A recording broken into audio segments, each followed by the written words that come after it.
truth, and life. Here is the Brother Leon Show. You better recognize.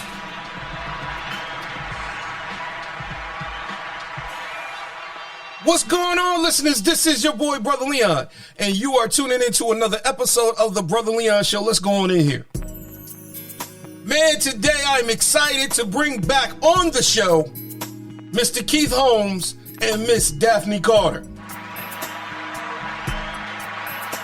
They are my favorite bodybuilding couple. I love watching videos. Mr. Holmes getting it in, his gains and everything like that, and everything that Miss Carter is doing, man. I'm telling you right now, guys, I can call it. I'm going to prophesy this. I see Mr. Olympia, Miss Olympia. I see that when I see them. I'm serious because they just got that vibe. You ever just see somebody that just got that championship vibe? They got that. So I am excited to bring them back on the show. So guys, hey, stand by. Hello. Hey, how you doing, Mr. Holmes? Okay. Man, it's good to hear your voice again. How you been? Let me give you some applause right fast.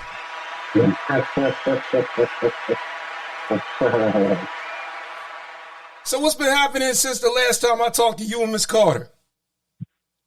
A lot. Between work and prep and both of us doing our individual shows, it's been a lot going on. Yeah. So hey, just for the listeners that haven't listened to the first episode that I did with you guys, tell us who you are. Who do you want to start first? Yeah, just you can start first and then Miss Carter. Okay, my name is Keith Holmes. I'm 47 years old. I'm a career firefighter, professional firefighter. I've been a firefighter now for 16 years, going on 17 years. But I've been competitive bodybuilding for 6 years. I've been a professional bodybuilder for 2. I'm a father of 2. I have a 22-year-old and I have a 8-year-old. That's pretty much it. Okay, I ain't gonna lie. If you didn't say you was 47, I wouldn't have believed it. Yeah, 47. I'm serious. I wouldn't have believed it unless you said it. Yeah. Wow, that's great. That's great. Everything that you're doing in the community, everything that you're doing. I'm serious. Let me give you some applause. Thank you. I appreciate it. Oh, hey, no problem. So, Miss Carter, talk to us. Tell us who you are, just for the listeners that didn't listen to the last episode I had with you guys. Okay. Hi, how have you been? Hey, how you been? Good, thank you. My name is Daphney Carter. I am 45. I have to think about it sometimes. 45, I'll be 46 in November. I am a licensed registered nurse manager for a local hospital in South Florida. I've been a nurse since 2002. I've been a bodybuilder since 2018 and went pro in 2019. So a little bit of 2 years as a professional bodybuilder. And I compete in women's physique. I am a mother of 2 girls, 7 and 9. That's it. That's my life. Okay. All right. Well, hey, let me give you some applause. Nurse bodybuilder mom. It's great. It's great to hear you guys again. I'm not gonna lie. Because I was saying in the intro, I'm like, man, when I see you guys, I see Mr. and Mrs. Olympia. That's what I see. I'm serious. We appreciate it. We appreciate it. Not for real, because every time I look at you, I was like, man, if he don't get Mr. Olympia, I'm like, man, please. I mean, both of you. It's a lot that goes into it, but I appreciate it. I appreciate the vote of confidence. Yeah, because I just watch you guys, and I'm like, man, I totally see it. I'm like, muscle fitness, Mr. Olympia, yeah, I can see that. I'm like, hey, if they ever get there, I'm like, hey, can y'all sign this magazine for me? No doubt. I got you. If it comes to that, when it comes to that, I got you. No doubt. Oh yeah, yeah. Because I just got done doing an interview. I did an interview with Malika Brown, and she won her first competition going into pro. and she did it without a coach. I was like, how'd you pull that off? It's rare, but it happens. Yeah. So I'm thinking like, wow, man. I'm like, man, that determination is something, man. But yeah. So exactly that. So let me ask you, what has happened? I mean, I saw you guys come off of shows and everything. What was it like? Tell me what the journey was. Well, the last time we sat down and spoke with you, there was COVID, and we talked about how our training was different, during that time. And fortunately, since then, gyms have reopened, and, Keith and I are just out, working every day. What did we do last year? We did Tampa Pro. That was our first show together last year. And then I went on to do the Optimum Classic. Okay. And also the Atlantic Coast. It was a good season. Definitely a lot of growth occurred. I had some fair placements. My best show was Optimum Classic, where I came in 5th in the open division, and I came in 2nd in the Masters division. Okay. Great feedback. And my coach and I pretty much have just been concentrating on improving those areas, mostly, lats, glutes, and hamstrings, and growing into those areas. It's been so far, it's a new season. We've only done, both of us, one show so far. We're looking to do a couple of more.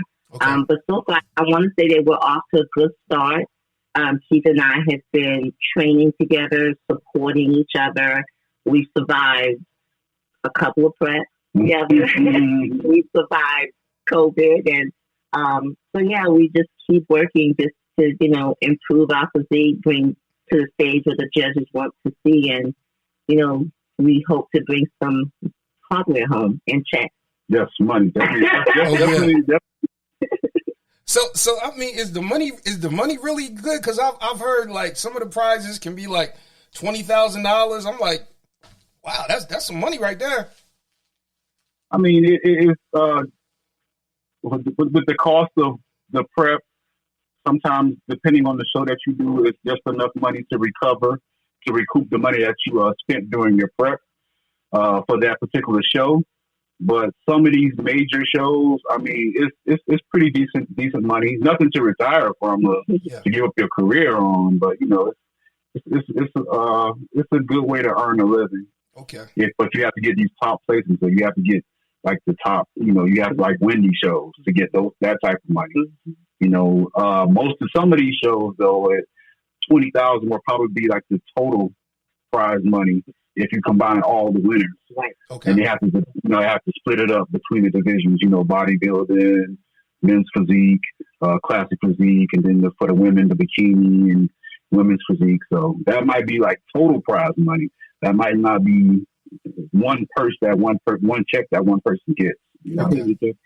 Yeah, if you're talking about the Olympia is something totally, because that's like the Super Bowl. That's like the World Series, Major League World Series championship. That's where you get the big money. Yeah. Oh yeah, definitely big money and that recognition. Yeah, and sponsors, major sponsors. Oh yeah.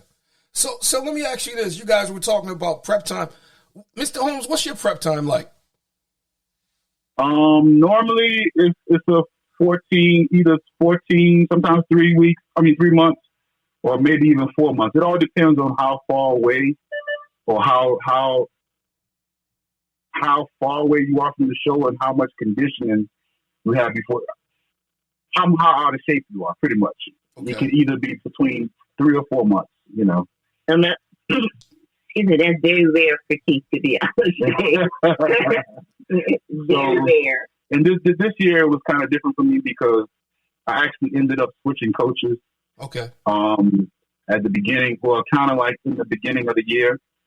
So with me being with a different coach, it takes a while for a prep coach to learn your body, what works well with you, for you, as far as the food, the type of food that you eat, how your body responds and reacts to it. So when I switched coaches, he wanted to put me on a plan just to see how my body would respond to it. And it took well to it. So by the time we actually had an actual sit down to discuss things, he was pretty excited about how well my body responded to the diet that he had put me on. And we decided to do a show like right away, which was kind of like, I was kind of unexpected, but I kind of wanted it that way because I took a long off season after that one show that I did last year. Things didn't go as well as I hoped it to go, so I decided to take an extended. I decided to take the rest of the season off. So I ended up doing only one show last year, which was Tampa Pro that we both prepped together for. And then after that, I took an extended period of time off because I wanted to do some more growing. So I was ready to step on stage. Needless to say, I was itching to step back on stage. That's great. That's great. That's real good. So everything started working out. So hey, did you hit the stage with a vengeance? Oh, I did. I sure did. I did. That's great. That's great. So Ms. Carter, talk to us. What was your prep time like? It's very similar to that of Keith. I want to say that we're really always prepping. That's the reality of bodybuilding and being an athlete, because you have that improvement season. Yeah. And that season is spent training very hard. You're lifting heavy. You're still eating a clean diet, and just more food because you're trying to grow. So, but when you start to prep actually for a show, it's about the same time. I've been with my coach Kevin Wilson for about 3 years. So we kind of have formulated what works for me.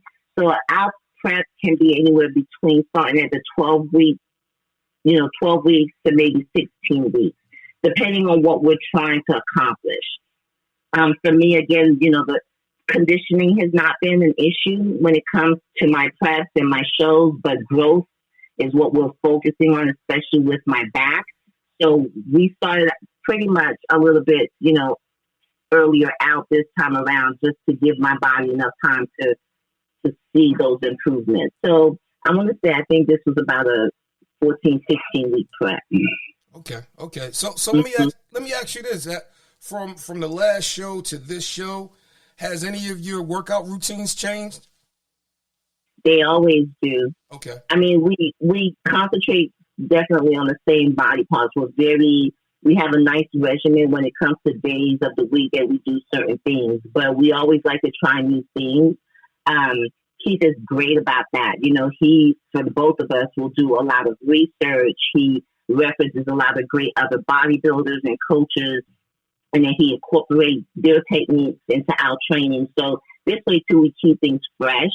We don't get bored with the same exercises, and we're challenged, which is most important, too, when it comes to training. Yeah, because I think the one thing that I saw with both of you, I saw you guys really concentrating on that back. I was like, oh, man, they putting it in on the back.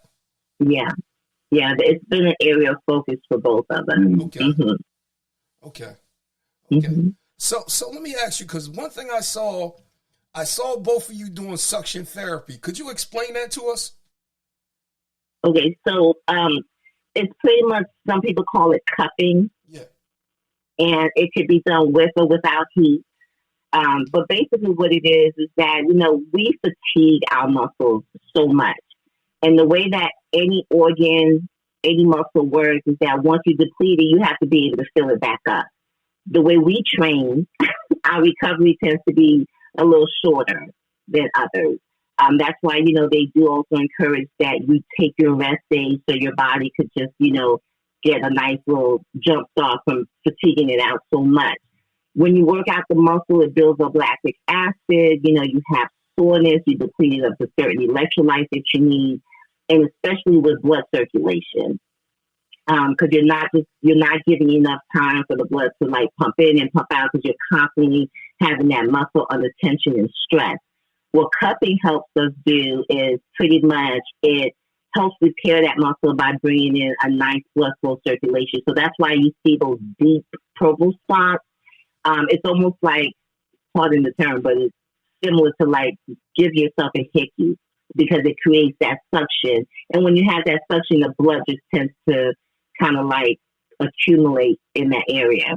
So the deeper the color, the more that area needed that treatment. That's probably an area that you've worked out super hard or is under a lot of tension that required a lot of attention.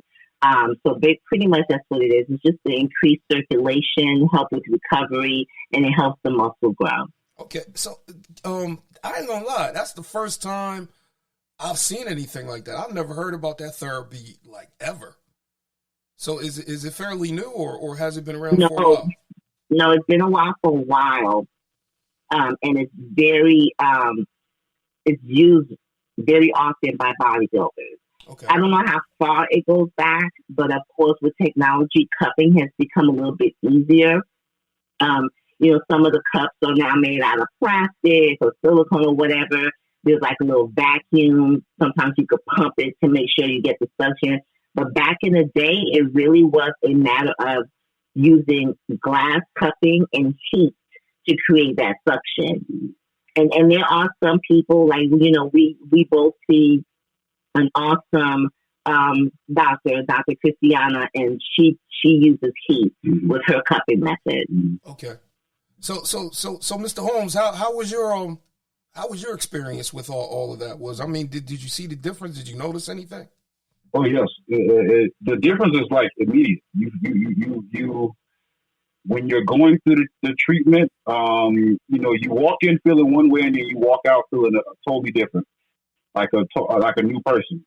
Okay, it's like you got a brand new body. It's like it's like pretty much. It's like you go in beat up, and after they release all of the toxins and the stuff that's in your system, and just helps the blood start circulating and reaching areas that it really wasn't reaching because you were constricting it so much by building the muscle.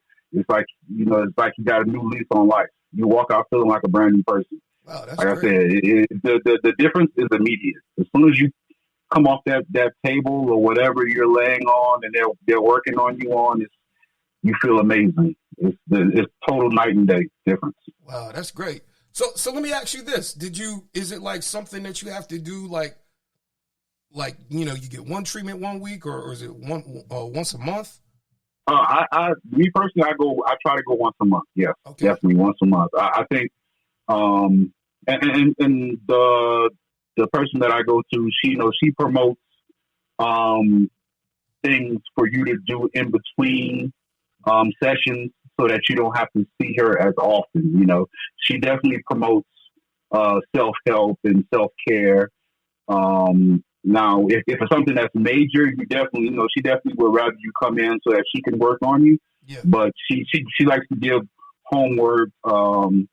She'll send an email to you with certain exercises, certain stretches, certain movements that she wants you to do in between seeing her, so that you can stay on top of it.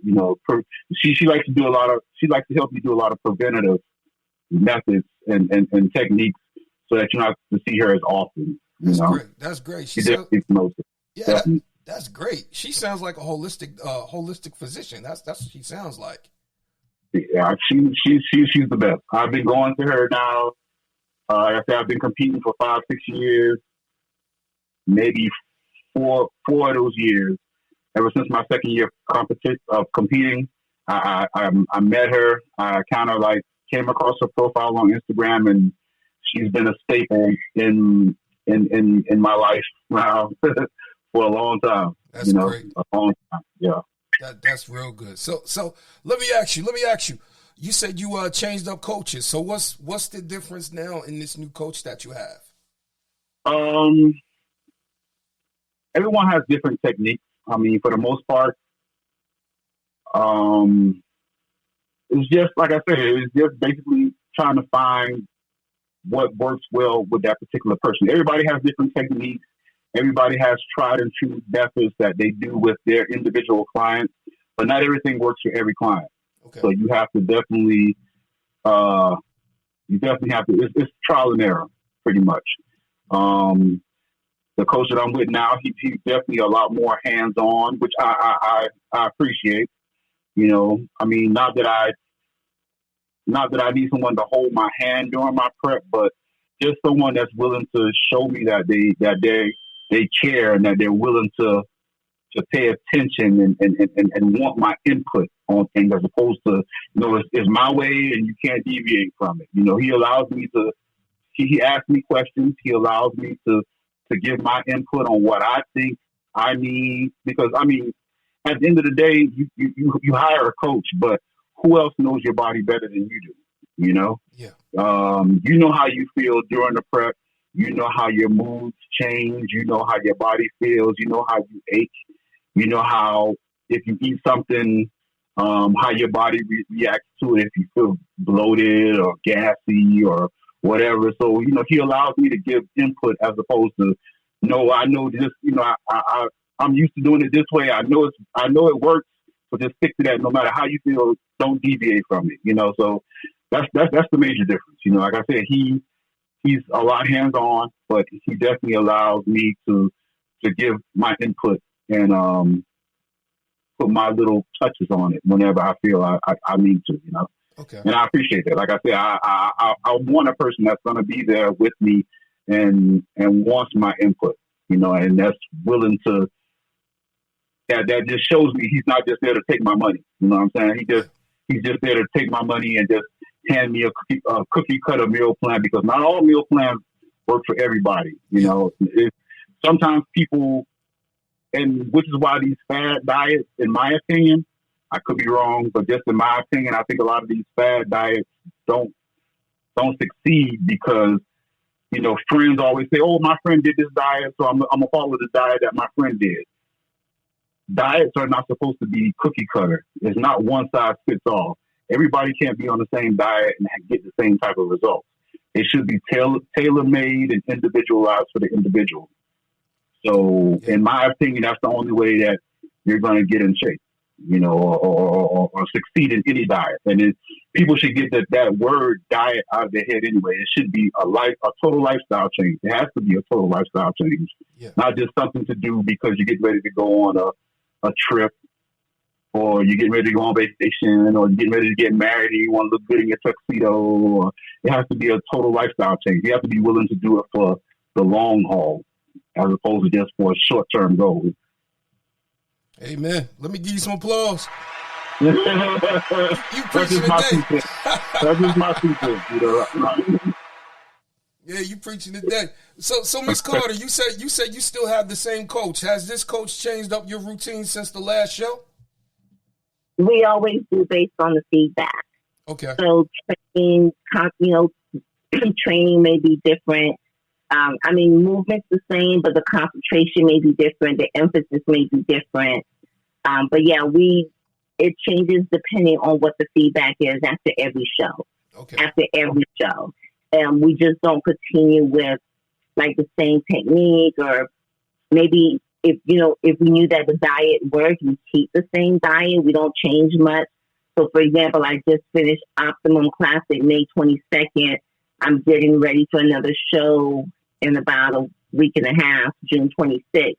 So the meal plan is not the same as it was a week prior to getting ready for the competition. So, but it's similar to what it was from the last one, 2 weeks out. So, we just, like I said, just continue to work, and based on the feedback, we know what we're concentrating on. Keith has been very helpful too. He's helping me get ready for this particular show. So he's been taking me through some different exercises in the gym to concentrate on those areas as well. So. Okay. That's great. That's great. So let me ask you this: Do both of you have like a posing coach? Do you guys utilize that, or it's not even a thing anymore? Posing is a constant evolution. You never perfect posing. Okay. You want to practice that every chance you get. We both have used posing coaches for our mandatories before. Currently, I'm not anymore, but I do practice it every day.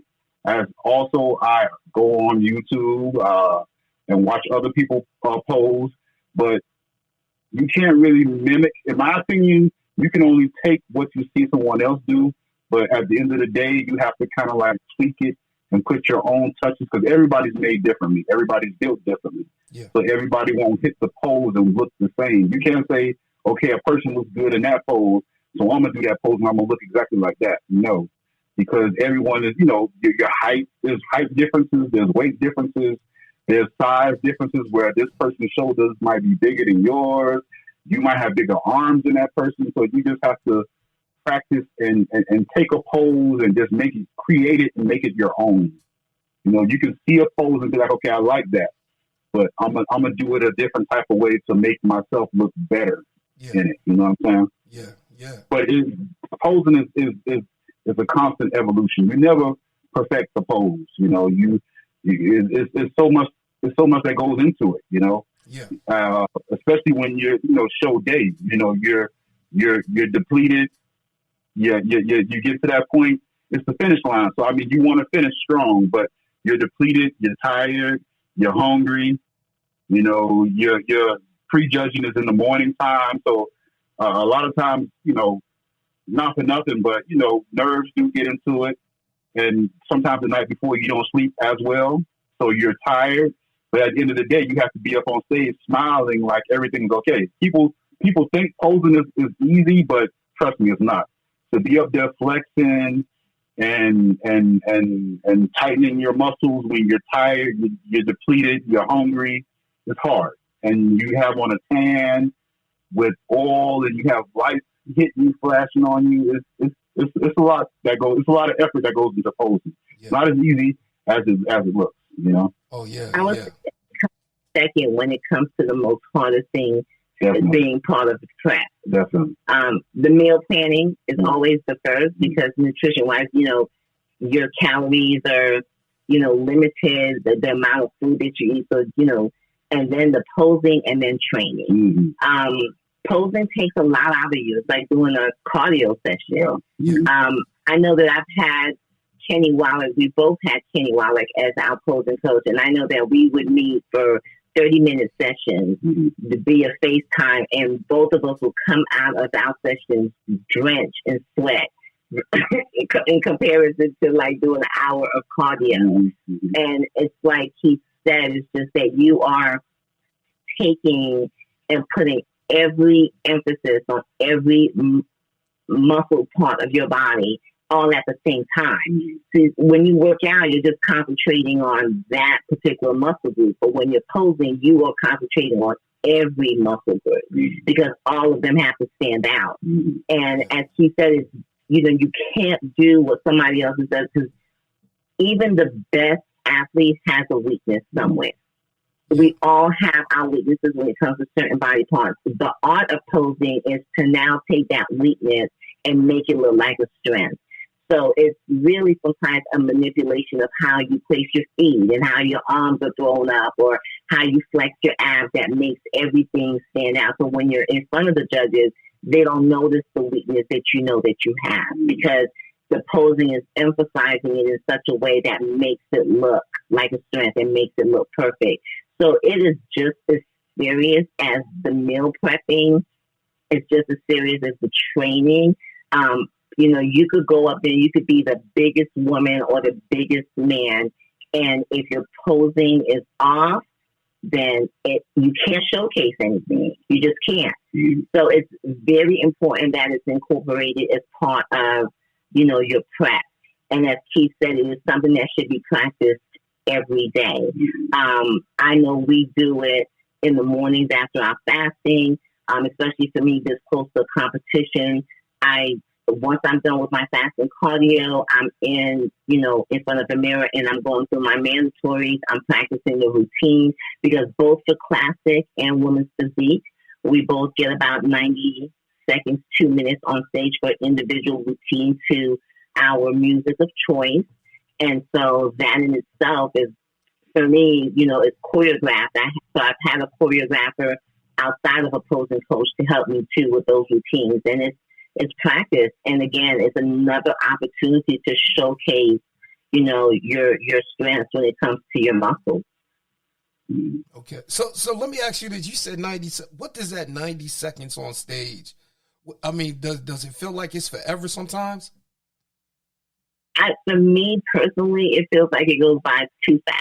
Okay. And the reason why I say that is because when we practice our posing, we have enough time to get our feet where we know it needs to be for our, hamstrings or our quads or our glutes to look a certain way. We know that we have a little bit of time to position our hands so our biceps and triceps or whatever look a certain way. When you're on stage and they're running you through your routines, whether it's the mandatory or your 90-second, you don't have that time to play with, because there's other competitors before and after you, and the judges are looking quickly. So you have to really just be able to hit it. So for me personally, it always feels like it's rushed and it goes by pretty fast. Okay. That's the one thing I would say about competing. Show day, you have to be on. You definitely have to be on, and you have to be ready, because you don't want to go through a 16-week, 14-week, 12-week, whatever, how many ever week prep, and then get to the moment. It's show day. We only get a couple seconds. We only get a couple minutes on stage. For 3 or 4 months worth of preparing for a show, you only get a couple of minutes on stage. So you don't want it to come down to a couple of minutes and have all of those weeks be for nothing because you weren't prepared to hit the poses or to do the things that you needed to do in time. Because it, like you said, you go on stage and it goes by quick. They're rushing you through. Yeah. So you have to really make sure that you're ready before you go on that stage, because if at any given second you ease up and then they see you relax and they move you out of, or you don't get that call out that you want, that first call out that you want, it is what it is. You have to be ready. If you're not ready, all of those weeks of prep will go for nothing. Absolutely nothing. Wow, and you don't want to get to that point. You don't want to get to that point where you're at the finish line and then you feel rushed, and then all of those weeks of prep of dieting, of busting your butt in the gym, of posing, all of that goes for nothing because you weren't ready when the time came. Yeah, definitely. So let me ask you, has either one of you ever been like, yo, I'm going to own this stage tonight? I'm going to own it. That's the way you should be. Every time. That's the way you should be. Before you step into whatever arena that you step in, whatever stadium, wherever the venue is, before you step in there, that should be your mentality. Yeah, that's your mindset. If that's not your mindset, you shouldn't even be there. You shouldn't even be there. Yeah, exactly. It's not even, it's not even cockiness or being boastful. It's confidence. You really need that on stage, because without it, it will show. That confidence is going to keep you, from slouching. You're going to hit all of your poses nice and strong. You're going to keep smiling on stage. It's really a stage presence. You cannot go in there and not be confident that you're not, that you're not going to own that spot. Or, everyone goes in there. That's why it's a competition, because everyone wants it, and that's everyone's mindset at the moment. And it is something that we always say, and we cheer each other on. Like just, recently, last weekend, Keith competed and we were texting each other, and that's pretty much what we said to each other. Like they owned it. This is your moment, and like claim it. This is what we do. Yeah. And sometimes it's not always the outcome that we want. We get that, but the thing is that it's not, for a lack of effort on our part. Definitely, right? Yeah. Because everything, like Mr. Holmes said, everything that you put in it, you got to own it. I'm serious. You got to get there and claim it. You don't want it to be. You don't want the outcome not to come out your way because of a fault of your own. Mm-hmm. Yeah. The only thing you could be responsible for at the end of the day is the package that you bring to the show, and how the judges judge it. That's how they judge it.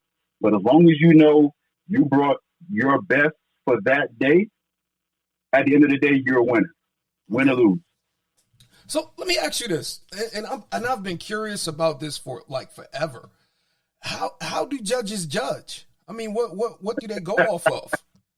That is a very good question. That is a very good question. People have wondered that for years. It still hasn't been figured out, and I don't think it ever will be figured out. From show to show, judges look for different things. And judges are different. Yeah. Okay. Yeah. They can only judge off of what shows that day. So if enough people in your category show with size, they're gonna go with size. If the people that show that day come in with not as much size but with good conditioning for that show, they're gonna go with conditioning. But you don't know. You never know. From show to show, there's nothing that's written in stone that says we're gonna judge it by this and this only every single show. They don't do that. Okay. For whatever reason. There's nothing written in stone. And Keith makes a good point. It's whoever shows up that day. That's it. The thing is, that's why you have individual routines and you have comparisons. Mm-hmm. The comparisons is pretty much what sets the tone in how things are going to play out. But I don't think, in all honesty and in fairness, even to the judges, they don't even know. Okay. Because they don't know how people are going to show up, who's going to show up, what are they going to look like when they get on stage, what strengths and weaknesses are they going to bring, which is why we do comparisons. And then from there, they know, okay, like as Keith said, this seems to be the majority. This is what we have to focus on. This is how we have to make sure that if we choose the winner, it's based on this criteria. But I do believe that there can never be a set criteria for bodybuilding, in my opinion, just because you don't know. You know who's going to show up because the lineup is there, it's made public. You just don't know how people are going to show up. And so until you see your bodybuilders side by side and in comparisons and in the individuals, I think then is when the criteria really is established as to how to choose a winner or your top. Okay. I totally get that. So tell me about your categories, because I think like both of you were saying masters. We both compete in masters because of age, but we also compete in the open as well. We don't just limit ourselves. Okay. You definitely want to give yourself. Like I said, me personally, I go through all those weeks of prep, and I want to get as much time on stage as I can. So if there's a masters category in that show, I'm doing masters, and I'm going to do the open as well. Okay. Like I said, because of age, you can do masters, but some people, even if they are of master's age, will tend to stay away from masters because there is like an unspoken stigmatism that if you do masters then you might not fare well in the open. They think that if you do masters, it might hinder you a little bit from placing higher in the open. But to me personally, I figure why not do masters? You increase your chances of like I say, for one appearance on stage, you get more stage time, and then it's like a warm up. Because normally in most of these shows, masters goes first, and then they do the open category. Okay. So if I can warm up by doing the masters, and then by the time the open comes, I'm a lot more fluid or I'm a lot more relaxed in my posing. Then because you have had times where people place higher in the open than they do in masters because for that very reason. I mean, it's only quite natural for a person to go to a show and have a little nerve as far as butterflies in the stomach or what have you. Yeah. And if you can get all of that worked out by going on stage first, early, getting nerves out of the way, so by the time you go out for the open class, you're ready to go. So me personally, that's what I believe. Okay, yeah, I totally see the strategy in that too. Like you just said, Mm-hmm. the warm up. Right. So, Ms. Carter, is it the same with you as well? Yes. So the categories, when you hear that word, mostly have to do with the different divisions. So like, your bikini, your wellness, figure, men's physique, classic physique, women's physique, Mm-hmm. and 2-on-2, Mm-hmm. men's bodybuilding, women's bodybuilding. So those are the categories. The masters and open are pretty much I guess you could say, within that category, two areas that you have an opportunity to compete in. And as Keith explained, the masters is usually 35 age and over, and then open is all ages. Open is what qualifies you in many of these competitions for the Olympia. It qualifies you by if you win first place or you earn points. Masters, not. But Masters, there are cash prizes involved. So when you place well, you do get, the medal, the trophy, and a cash prize. So, it benefits you either way, really. And as she said, it's just, you've worked all that time to, in your prep, you want to showcase that. And I agree with him with Masters. What I do enjoy is that it's the first time on that stage. You are compared to people who are similar in age, but it does help you work out those nerves. You feel a little bit more relaxed when you go into the Open. And then the Open, that lineup is pretty stacked because, again, you're going up against a lot of people that are half your age, if not younger. And so you really have to be able to bring your best in the Open. So the Masters, like he says, warms you up to that. And you kind of could maybe even feel where you need to do something a little different by the time you get to the Open to give you a better placement, a better chance. But yeah, it's the same for both women and men. Mm-hmm. Okay, that's definitely great. Let me give you both some applause. So I'm curious. Like before the show, how do you get rid of all the water in your body? How do you guys, do all of that? Because I know some people, they try to do diuretics and stuff like that. They're trying to stay away from the bloating and everything. Every coach is different, and it really just depends on what your coach's practice is and what you're comfortable with. Okay. The peak week, the last week before getting on stage, we do basically we drink a lot of water, and the days it changes during the week. So specifically for me, I could say I may start my peak week with 2 gallons.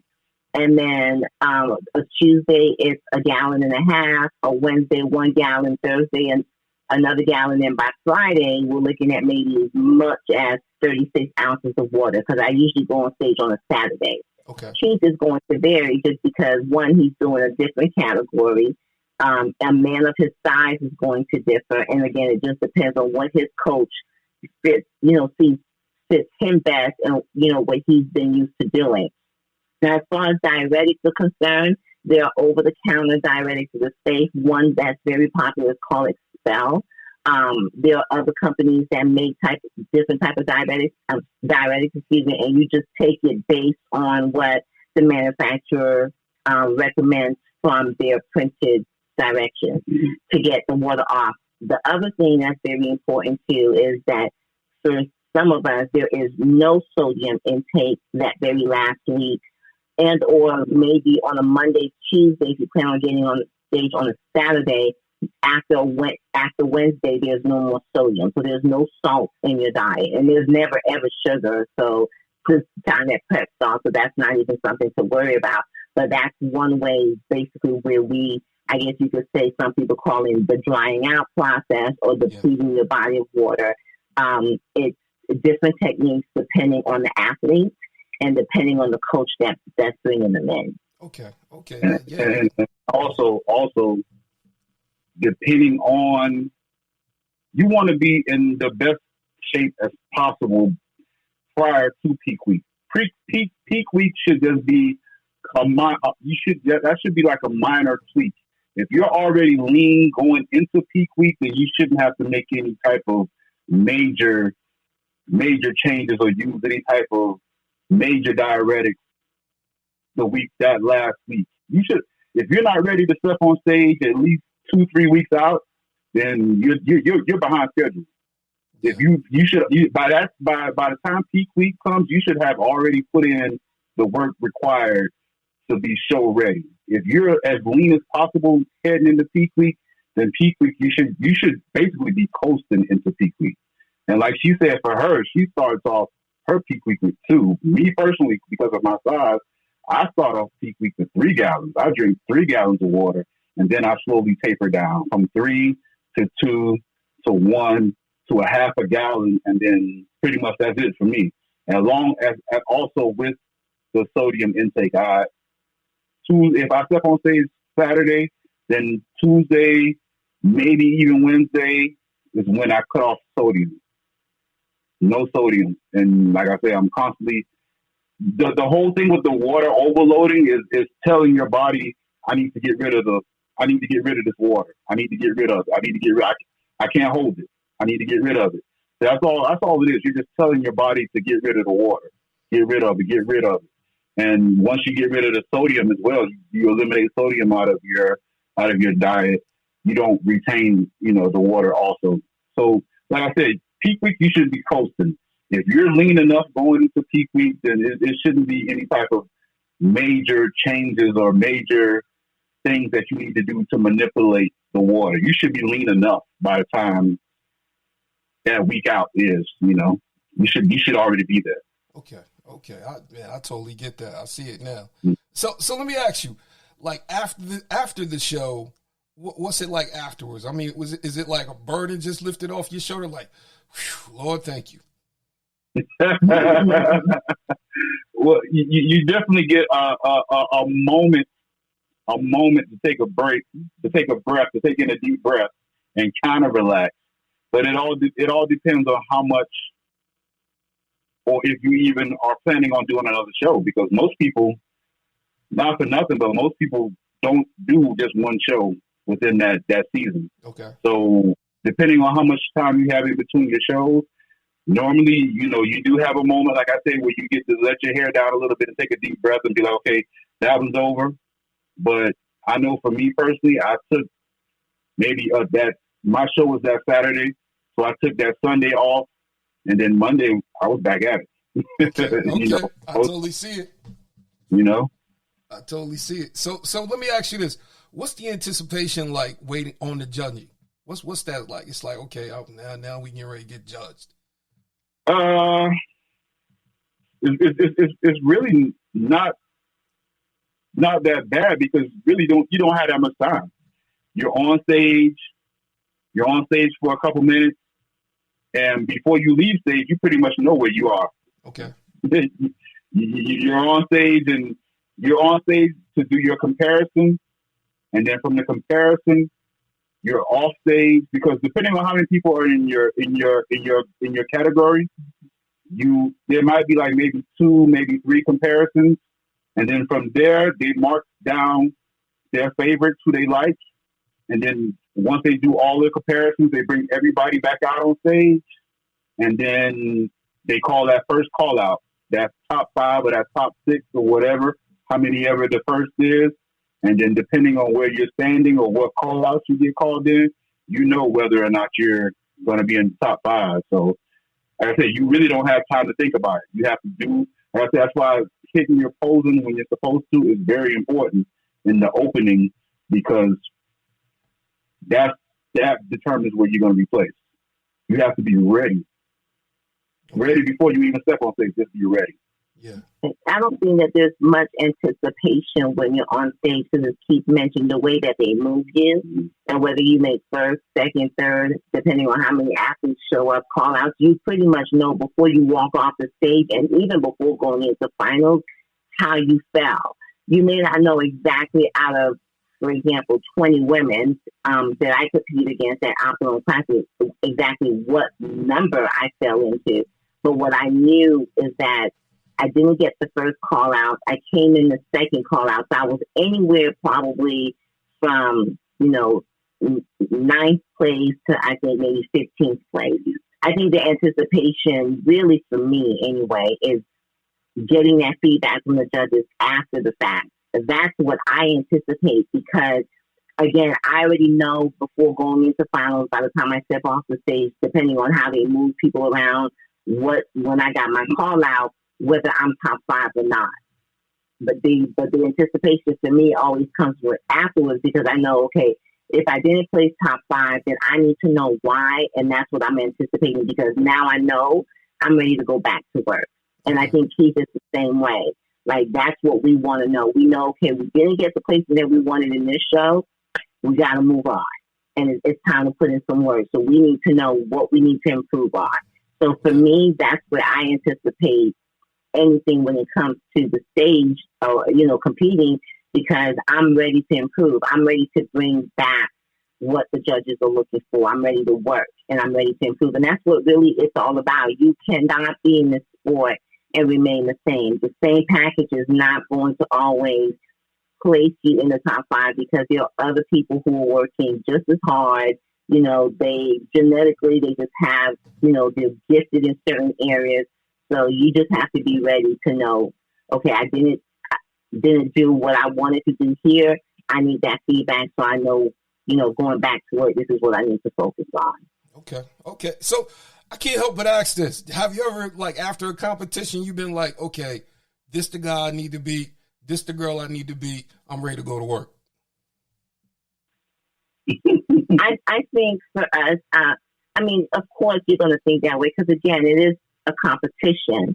But there's good sportsmanship in it too. I think what we do is not so much think about looking to beat that person, but we do compare ourselves to that first place winner to say this, okay, what did this person bring that I didn't bring? And how can I improve in these areas? Because here's what I know based on that first place, second place, or third place winner, what the judges want to see. And if I get back on stage with that person, which is very likely because we all do pretty much the same show because we're chasing the same goals, then we know that in comparison, we need to probably bring in things a little bigger, a little tighter, whatever the case is. You're always going to look to beat that first place because that's what you want. You want that first spot. But I think, too, that at the same time, we also focus on beating our own last package and making sure that even if you didn't beat that person, did you make the improvements that you wanted to, and can you see them? And there's satisfaction in that alone, at least personally for me. Okay. Yeah, that's exactly what I said. At the end of the day, the only thing that you can really account for is the package that you bring that day. Yeah. As long as at the end of the day, you know that you beat the package that you brought to the stage the last time, that you came in better shape than you did from your last prep. At the end of the day, you won. The judges are going to judge what they're going to judge, but as long as you know you made the improvements that you needed to make, at the end of the day, that's all you can only be happy with that. Yeah. But I ain't gonna lie, I can't help. I gotta ask you this, and I'm gonna start some trouble a little bit. Have you ever just been like, how the hell did he win that? His legs look like butter, or his glutes is like, if I ain't know any better, I'll slap it. Now, I'm not gonna lie. To me personally, most of the times the person that comes in number one, deservedly so. Mm-hmm. But I have seen maybe second place, the guy that came in fourth might have been able to get second. That could have edged the second. Normally the first place is the clear-cut winner. Okay. There's no way that person shouldn't have won that show. But the other placing, sometimes you can look at it and it could be a toss-up, definitely. But like I said, to me personally, number one, most of the times that I've seen number one, they've been the clear-cut winner. Okay. But the other placings, the second through 5 or the second through maybe even 8, 7, then sometimes they can be interchangeable. But normally the first place winner is usually the clear cut. There's no way. Okay. That person he or she was supposed to be first place. Okay. To me. Okay. To me. Ms. Carter, have you ever said that in your head? How the hell she get that? Yeah, you do. As she said, I think as you grow into the sport and you compete, you start to become self-taught, and you start to know what's clearly presentable versus not. You can see what people lack in certain areas versus others. But I think for both Keith and I know what we have done and what we remain to do is we're very humble when it comes to the sport. We always have to remember, okay, there's something that they saw that we didn't. We're still learning. The judges are experts. Some of them have been doing this for years, and they have a keen eye for certain things that we probably won't see. Even our own coaches, right? Mm-hmm. Like when we check in with our coaches sometimes, and they start, I don't want to say nitpicking because that's not I don't want to sound like it's bad. That's not it. But when they start fine tuning things and seeing things, you go back and you look at your pictures and you look at your videos, like, where did he see that? I didn't notice it. And then you start staring at the picture, I'm like, oh my gosh, he's right. That right shoulder was higher than the left. I didn't touch on this hamstring. I didn't do this. So, you have to trust the eye of the judge, of the person who's looking. They're judges for a reason. They, again, have been experts at what they do. It's like I tell people, I'm a nurse. I'm not going to expect a hairstylist to come in and tell me how to do my job. I want that person to be able to trust me. I think sometimes do we think, another appropriate question to tie along with this is that, is there favoritism in the sport, or there fan favorites, or there are people who show up and they're just very popular? Does that make a difference? We don't know. There are times that some people have suspected that, because at the end of the day, too, there is an entertainment factor in it. You want to continue to draw people to these events. And sometimes, given as the audience what they want to see or hear, sometimes, plays a role. I'm not saying it has in bodybuilding, but again, it's with every sport, you always want to make sure that you are bringing in a mass audience. You want to keep it exciting. So you just never know how the upset's going to be or how the win is going to be. But yes, I do agree with Keith. There are times you cannot deny the first place winner ever. They're first place for a reason. There are times that, us being in the audience, we watch competitions and like, oh, I would have never pegged that person to come in third. I would have chose this person. Here's why. But then, again, the judges are the experts and they know why they choose the way that they do. And that's why there's never just one judge at the table. There's more than one, and they do collaborate. And they bring their thoughts and their feedback and their minds together to make sure that they're placing everyone fairly. So, we have to trust. And of course, it's just the competitor in us. We're always going to think like we ourselves either look better than somebody else or someone was lacking somewhere. It's just what it is. Okay. I got to give you some applause on that one.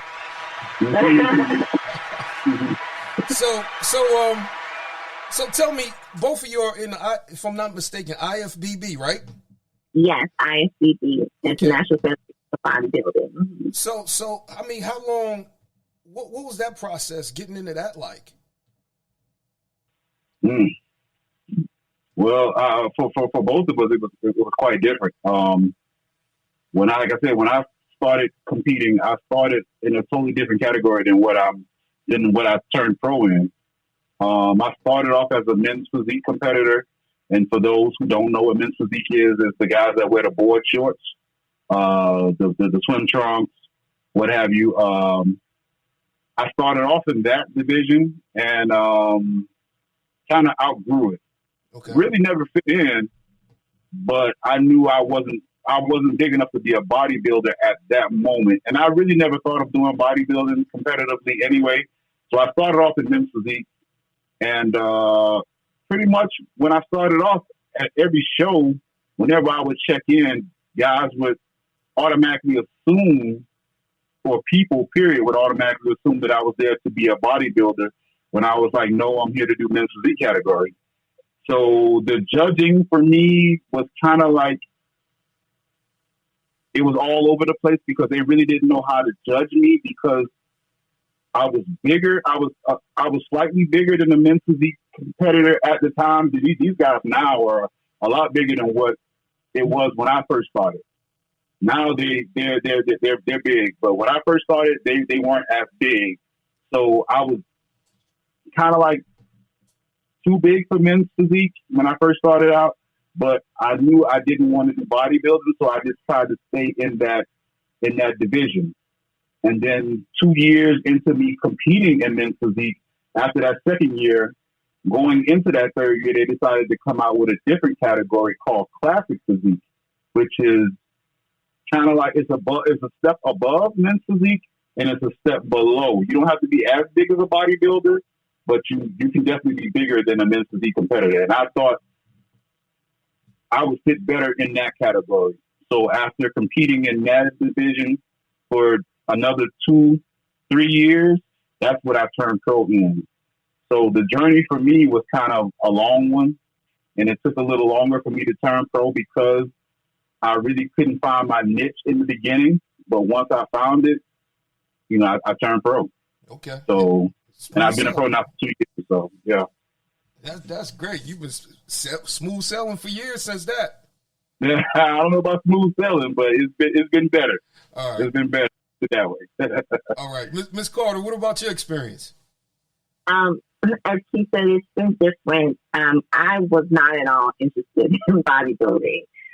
Did not know much about the sport. I was pretty much a lifestyle client. I know that after having had 2 children, I just wanted to get my body back, as most mommies say. And I was a runner. I did some weight training, but nothing to what I'm doing now. And I've always been an athlete. So building muscle wasn't difficult for me. It showed quickly, but I was a runner is what I enjoyed. I competed the first time with a different coach at the time. His name is Marnie with Design Performance in 2018 at Southern States, and I qualified. And we've always, I should say, I decided on physique. My coach at the time was like, you could be between figure and physique. Why don't we just, do both and cross over and see where you place us? I'm not doing both. It's hard enough to pose, and now I got to get on stage in heels too and do all that fancy footwork. No, let's just do physique and see how I play. So, thankfully he took that under advisement, and we placed second in that category, and that's pretty much what I've been doing since then. I didn't think after that competition that I wanted to go at it again. It was a good experience, but it was hard. It was a hard experience. And at the time, I was doing it alone. And what I mean by that is that I had a coach, but I didn't have, a team that I was training with. I didn't have a training partner.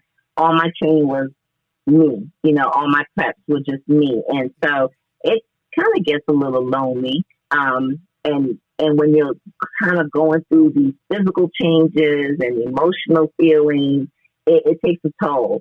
And I thought I was just going to just hang it up and just say I did it one time. But then Kevin and I, my current coach, we have been following each other on Instagram, and he reached out and asked what I wanted to do and took me under his wing. And we've been together since 2019. I did that year 2 shows with him. I did an NPC show called Anna Level. As a matter of fact, they just had one of their shows yesterday. And I took overall in that show.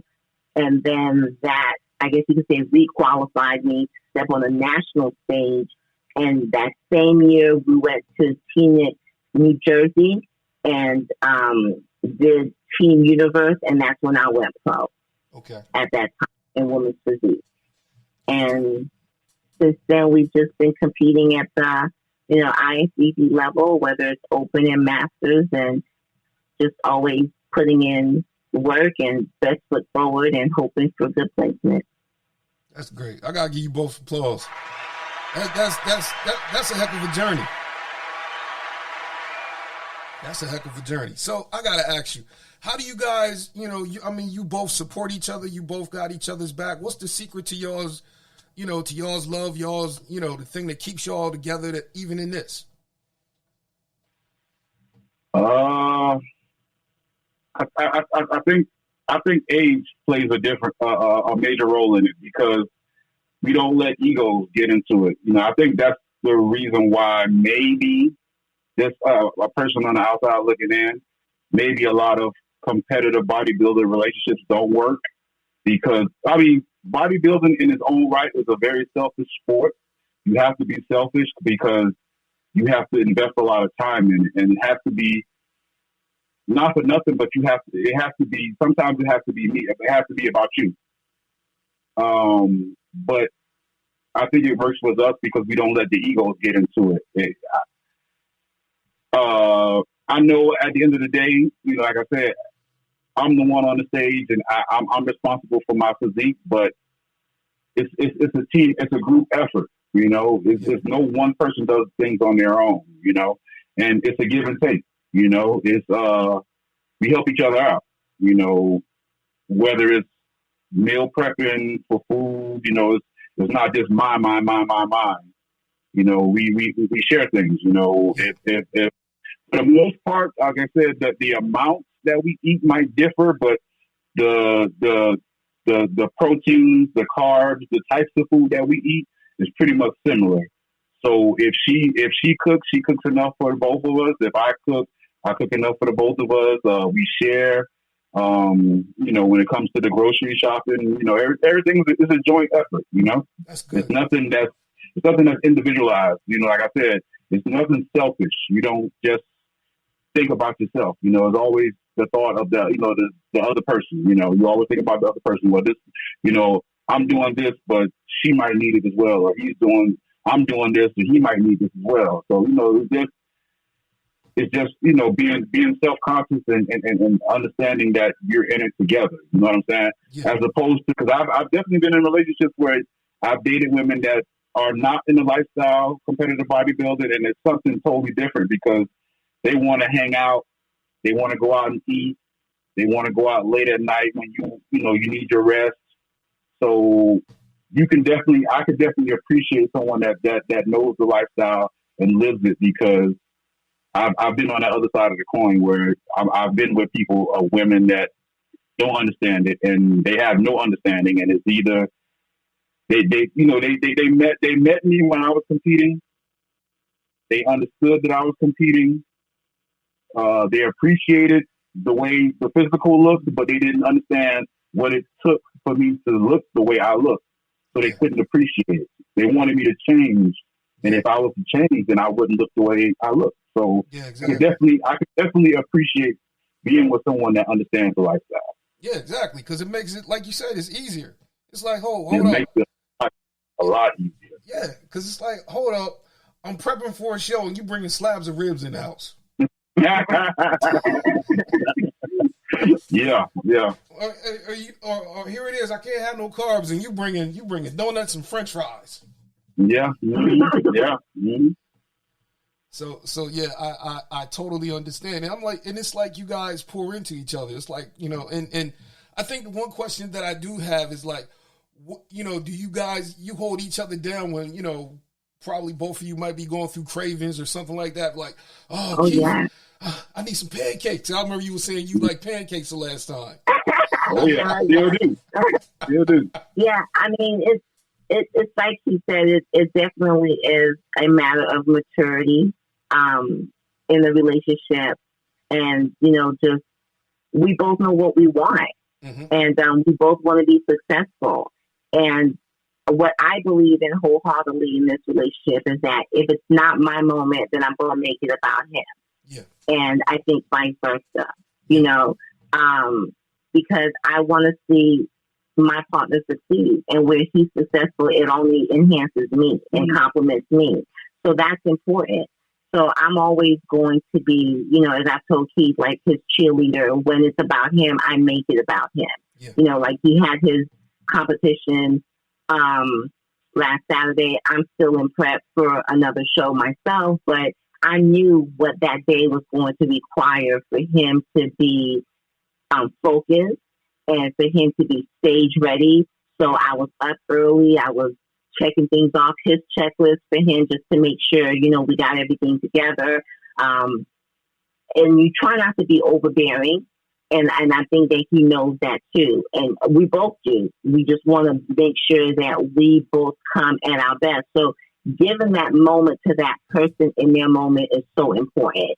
And like you said, making it about that person when it's time for them to shine. And that was his moment. So it, as important as it was to him, it was equally as important to me, because I want to make sure that my partner is happy and he's focused and he's satisfied with what he's bringing. And the last thing that you want is for your partner to be focusing on home stuff or, you know, relationship stuff, like whatever issues you may have had before the show or before prep or whatever. You have to just kind of like ask yourself, is it even worth it to like make a big deal out of it or whatever, till we just move past it so we both could be successful at what we're doing. Because what we know is that when we're both successful, we're both happy. And when we're both happy, then it makes for a healthy relationship. Yeah. So that's all important too. Yeah. I gotta give you some applause. No, because I see it. I mean, you both of you are pouring into each other. You know? Yeah, and I know our general audience probably gets sick of it. I've actually had people say, like, God, y'all see each other every day. Do you really have to like every post and comment on every post? Yes, I do.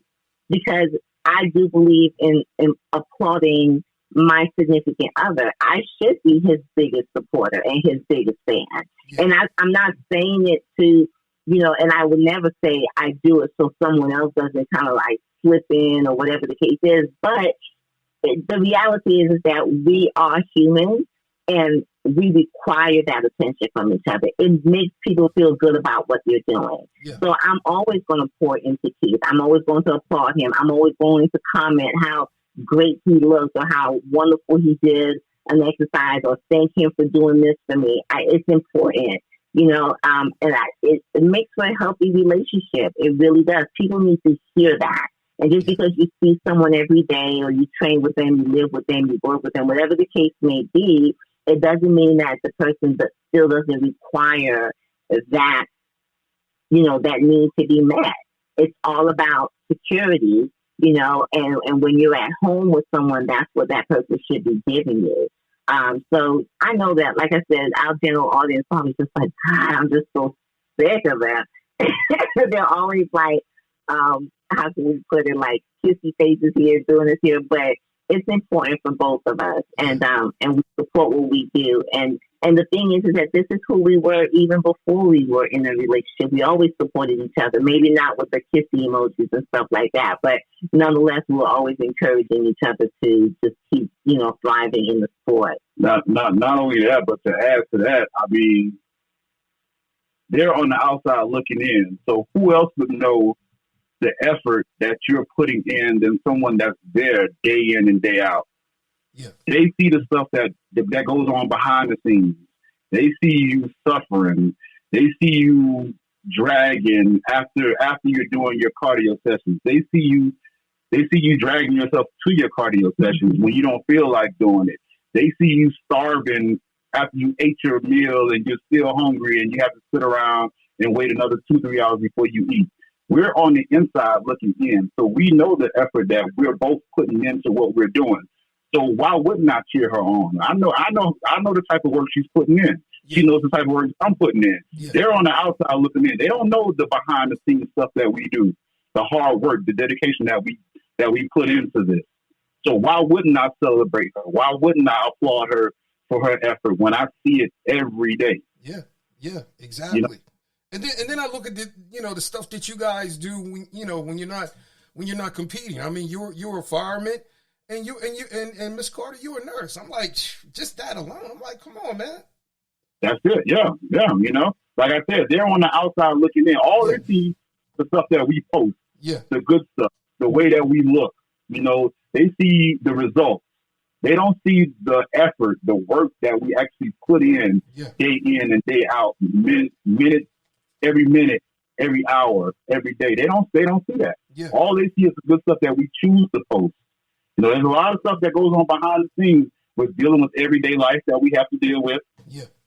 Family life. That people. We post what we want to post. I'm a very private person. For the most part, the only stuff that I really post is motivational stuff, quotes, my workout stuff, and stuff like that. There's a lot of stuff that goes on behind the scenes that I don't make public, but we deal with every single day. So we know what we deal with. So just that alone, I'm gonna applaud her regardless, because she's dealing with what she's dealing with, and on top of that, she's still dealing with the prep. She's a competitive bodybuilder. She's a mother. She's a professional in her work life. So it's a lot of stuff that we do that people don't realize. They don't take into consideration. They just see, the bodybuilder. They just see, the physique. But they don't know all the stuff that goes on behind the scenes. So call me what you want. but I'm a celebrator. Hey, I'm gonna celebrate both of y'all. Let me give you some applause on that. Well, I totally get it, because all y'all see is that, but you don't realize the sacrifice. That's it. You know, nobody ever looks at the sacrifice. Nobody ever knows the type of burden that you carry or the sacrifices that you had to make. You know, nobody ever sees that part. They just see, you know, either what you post, or they see, you know, they see your win. They see the end of the journey. They don't never see the messy middle where it was like, okay, you know, I'm right in the middle of all this. They never see that part. And at the end of the day, we still have to deal with everyday life just like every other person. Yeah. We're still normal people. Just because we're not superheroes, we're not perfect. We don't have the perfect family life. We don't have the perfect this, that, and the other. We still have to deal with everyday life on top of the other stuff. So, you know.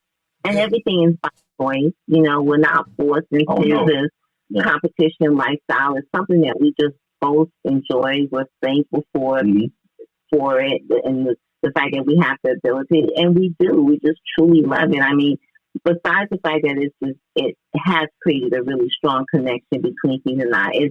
It's fun. It's something fun that we do together.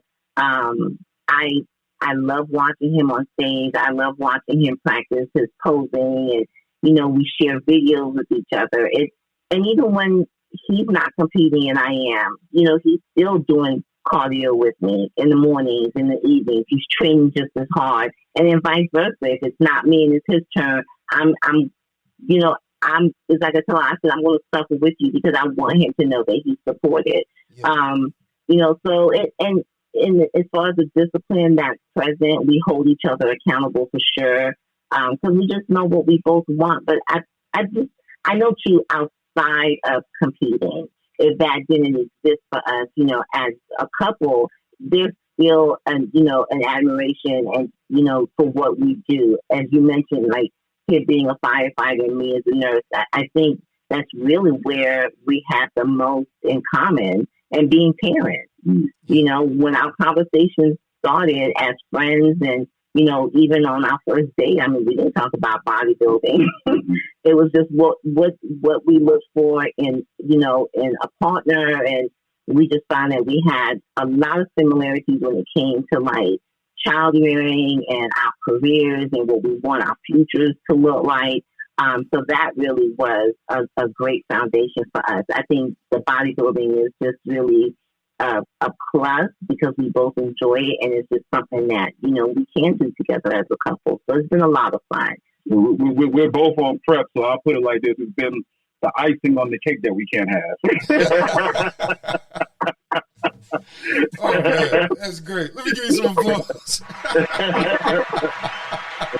So I can't help but ask you this. Has anybody like come to you guys and say, hey, can you train me? Oh, yeah. We get that every day. At least once a day. Yeah. Wow. If it's not a person, it's definitely a DM, a message or Facebook. Yeah, all the time. Yeah. All the time. You taking anybody on or? We both agreed that, you know, here's the thing. Keith and I never mind sharing information. And we tell people when it comes to the meal planning, it's catered to what we're trying to accomplish for that season, for that show. So we'll always reference people to our coaches if they're very serious about it. Okay. It is something that both Keith and I have explored. We've talked about a partnership as far as that's concerned, but we both know we want to do it right. We talked about, you know, getting our certifications, making sure that we have a good understanding of the nutritional part, because that really is the biggest factor when it comes to a lifestyle change. You could show anyone how to use a piece of equipment. Yeah. I mean, you don't even have to show them anymore. They could go to Google or YouTube and see how to use something. But nutrition is key. And we know we've been blessed with coaches that have that skill to bring us in the way that they do when it comes to the food part. But that is something that we want to learn before we would ever offer, I think, you know, our services to other people. But I mean, you know, just general questions we do answer. If someone's looking for a trainer or a coach, we do let them know about our own coaches. But that's pretty much has been our approach. But is it something that we both would love to do in the future? Yes, we've talked about it. Yeah. I can see y'all, having y'all's own gym or buying somebody's gym and making it y'all's. Seriously. You. I think you're like, I don't know, the 20th person now that says something like that to the both of us. No, I'm serious, because if you guys own the gym, you know how many people come to y'all gym? I mean, because it's like, okay, it's not like, okay, you guys, not only do you look it, you got the equipment that you can look like us. I could train you.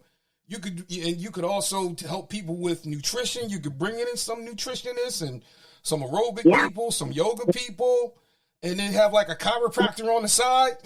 Oh, we've thought about it all. We've had big thoughts and big dreams and big ideas. And, do I believe it can happen? I do. I just know that now we have to, the thing is that what we know and what we say about being a personal trainer, or even a prep coach, is that you have to be financially prepared for every client that you sign on. You're probably going to lose another 5. It's just one of those industries that it's not consistent because you can't force people to do what they don't want to do, right? Yeah, exactly. And the thing is that what I see about getting healthy, let's not talk about competition. What I see about our society when it comes to getting healthy, that there's no consistency. In addition to the fact that we've made a lot of things easy, right? You have liposuction, you have tummy tucks, you have freeze this, melt that away, cream this, cream that away. There's so many shortcuts to establishing or creating an ideal look that people just don't work that hard. And so we wouldn't be those type of trainers. Oh, yeah.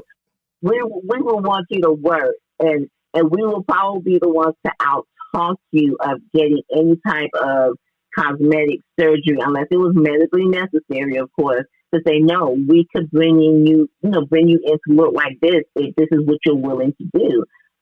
But we are a society where instant gratification is so important. We make it a priority. We do not practice any patience to establish long-term goals. We want everything now, and it has to be the shortest term possible so we could just get what we get and leave. And I think that's where the challenge is for, I would assume, I'm not a personal trainer, but I would assume is the biggest challenge for any personal trainer that has their own business. You really do have to be prepared financially and maybe have like a little cushion of something somewhere, because you have to know you're going to lose, your clients at some point. And you pray that you don't, but it does happen. People move away or they get tired of, the dieting and, this is too hard. And then, someone that you were consistently seeing for a year, now all of a sudden has dropped off, so, it's definitely something that we've thought about. We've thought about, the pros and the cons, the pitfalls, the successes, and we just want to make sure that whatever we decide, that we do it right, that it's going to be long term, because, we have families that we're taking care of too, so that's important. Oh yeah, you got to have that sustainability. Exactly. That. But I ain't gonna lie, I can see it with both of y'all, seriously. So we'll stand in agreement for that to happen. Okay. All right. So let me ask you this, because, last time I talked to you, we were like in COVID and everything. How have you guys been able to maneuver with all of that? I mean, everything seems like it's starting to ease off a little bit. People are getting the vaccine. How has everything affected you guys? We've not done anything different. Because of the fact that we're both first responders, with Keith being a fireman and I'm a nurse, we have protocols within our own professions and workplaces that we continue to follow in spite of, it not being what it was last year. Yes, there are some places now some establishments that does allow us not to wear masks. And have we taken advantage of that? Sure, we have. But at the same time, too, we continue to take precautions with hand hygiene, we still follow protocol in our workplaces. If, there's an establishment that requires that we do something, we're going to follow through. And that's just how Keith and I have always been. We just really just believe in just playing by the rules to keep us, us individually and each other safe, and the other people that we come in contact with. Okay, that's great. That's great. So I can't help but ask you, like after a show or off season, how much time do you take away from the gym? Has there been like a time where you've been like, okay, I'm gonna take a week off? Oh, never. No, there's no such thing as time away from the gym. Okay. We both enjoy doing what we do. It's like a form of therapy for us. Okay. So, like I said, once my show was over last weekend, I took that Sunday off, but I was back in there Monday. Okay. And the intensity level doesn't change. You go in there and it's like a therapy session. Like I said, we deal with what we deal with as far as our personal lives. So it's like a free therapy session. You go in there and you work out all of your issues. Yeah. And you, at least we go out. When we leave feeling refreshed. You worked out all of your issues. You know what I'm saying? Yeah. It's, when you truly enjoy what you do, it doesn't seem like work. And it's quality time for us. I know that it sounds strange because I had someone recently ask under one of my posts, like, what time did you make for a relationship or even marriage? And I said I do make time for this, for that person. And I ended up tagging Keith, and I said, he's everything, and he's my biggest supporter as I am his, or whatever I said. So, but the thing is, for us, I just think that, as far as what we like to do, as far as hobbies and whatever, it's all in common. We love to train, so we don't look at it as hard work. I am not that type of woman, and I know Keith knows this by now. You don't have to take me anywhere. I'm quite content coming back home, finding a good movie, or when we're not competing or when we're not in prep, we both could agree to the same food, so we like the same things, and we order out, and we enjoy each other's company. And same thing when we're in the gym. It's not work. I know it's going to sound kind of crazy, but for me, that's like my date night with Keith. I look forward to, because I work Monday through Friday, 9 to 5, since I'm in nursing management. I'm a leader. Okay. So at the end of the day, for me, I can't wait to get home and get ready and change and hit the gym, because that's my quality time with him. Yeah. And then we'll come home and then we'll have something to eat and we'll catch up about our day. So time off in the gym is non-existent for us. I know some people will say, well, everybody needs to take a break, but take a break from what? I mean, it's not a job, but, it's just like working in a sense. It's something that's just part of our daily routine, and we just truly enjoy it. Yeah. Let me give you some applause. I love it. I'm serious. I love it. So I got to ask you, what was the first meal y'all had together after either one of your shows? Did y'all do donuts, pizza? What was it? Tampa was the most epic. We cannot stop talking about that first show together. We actually went to a place called Bahama Breeze. Okay. And it's kind of like a Caribbean type of place. And, they have like, we had this appetizer, tostones with chicken, and I don't know if they had like onions and guac or whatever on it. And we both had these entrees from there. I think we had some type of rice with yours? But it was, nonetheless, we were both very satisfied. And then the following day, we ended up exploring a dessert place that we found that had donuts, that had homemade ice cream, that had cupcakes, and we were just in heaven. But there's not much of anything that we both of us don't like. I think the only thing that I know differed for us was black olives on pizza. Yeah. Keith loves black olives. I don't too much care for them, but I'll say this: when we do order a pizza, if it happens to be a supreme, he'll always say, "But Dad, it has black olives." I said, "It's okay. There's other stuff on it. I can live with it." And I don't even pick off the black olives. I just enjoy the pizza, and we're all good. But yeah, that was that Tampa show, we were in heaven afterwards. But our go-to, really, I think we both could agree, is pizza. Okay. That's our favorite post-show meal. When I did Shreveport Optimum Classic last year, we found this pizza place that delivered with garlic rolls, and we were just content. Yeah, but that's our go-to, a good pizza, and wherever pizza place we go has to have garlic rolls. If you don't have garlic rolls, we are not stepping into your salad. Oh my God! Because I know. I was interviewing another bodybuilder, and they were saying I couldn't even drink wine, and they was like, "Yo, after the show was over, man, it was popped. I mean, the sangria was popping." Well, we're not drinkers. Keith and I are not social drinkers. We don't touch alcohol. I may have, the only time that I've ever had alcohol really now is 4 ounces as part of my prep routine somewhat, like the night before. And my coach just puts it in there to kind of help me relax. But we're not social drinkers. We go to restaurants, and our beverage of choice is water with no ice with a lemon slice, and we get a Coke Zero with no ice. Okay. But we never order alcohol. Okay. That's good. That's real good. That's great.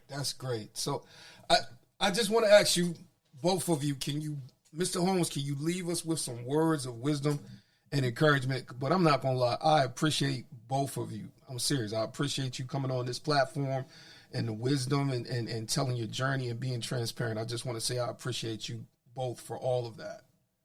Well, thank you for having us. Yes, for having us again. Yes, absolutely.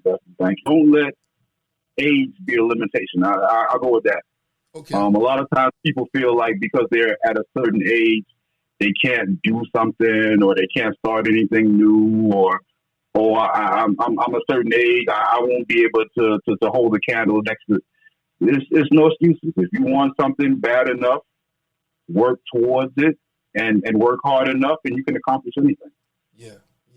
Because I ain't going to lie, if you didn't say you was 47, I would have thought you was in your 30s. I'm serious.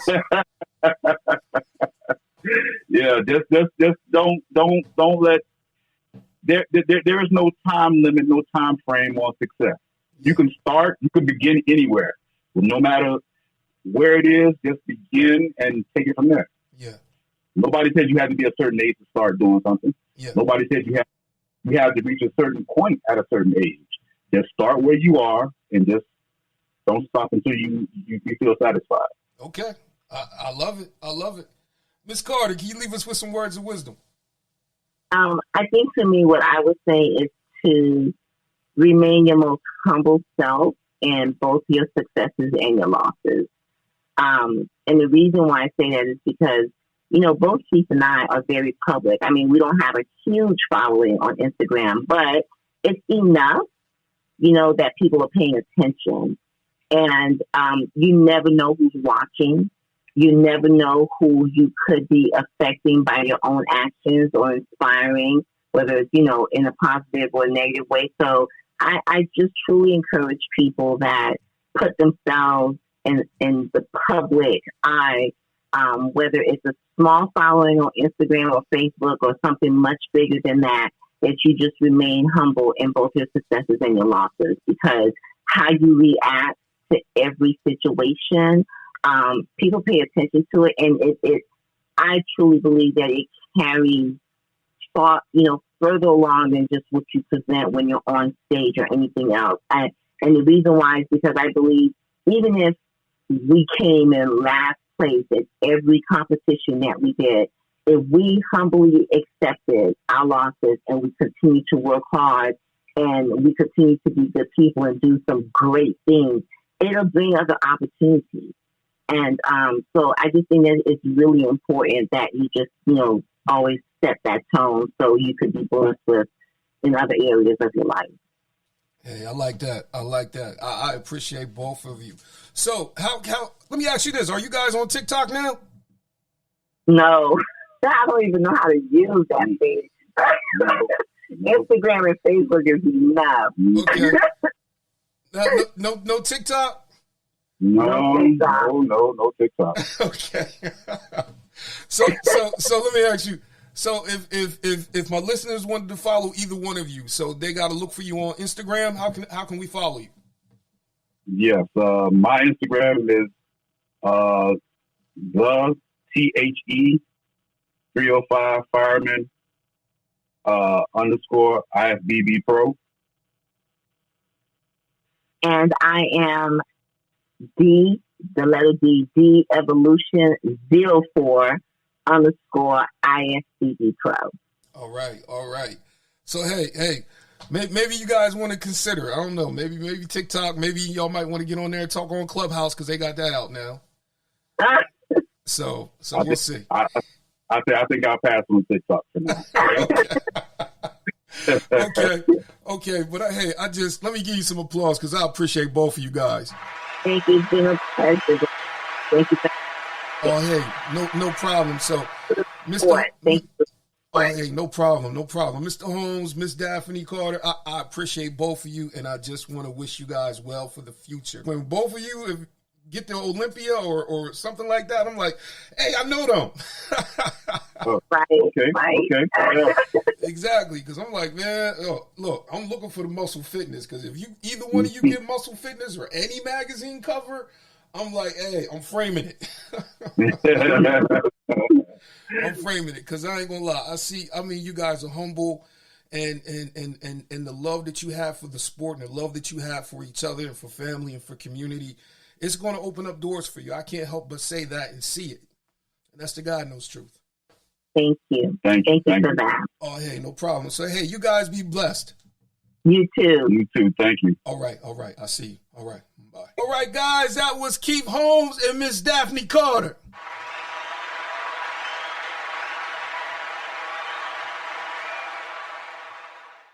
So I'm not going to lie, guys. I'm going to tell you. They are the epitome of the bodybuilding couple of the future. I can't help but see success in their life. I can't help see success in whatever they put their hands to do. Because they have the love for the sport, they have the love for each other, and they're just passionate about it. So that's the one thing about it, man. When you're passionate about it, you're going to stay at it. You're going to keep at it until you get what you desire to see. And I can't fault that. I'm serious. I love it. I appreciate it. I admire it. And I just want to encourage it. So, guys, you be blessed. That's it for us. Let's get on out of here.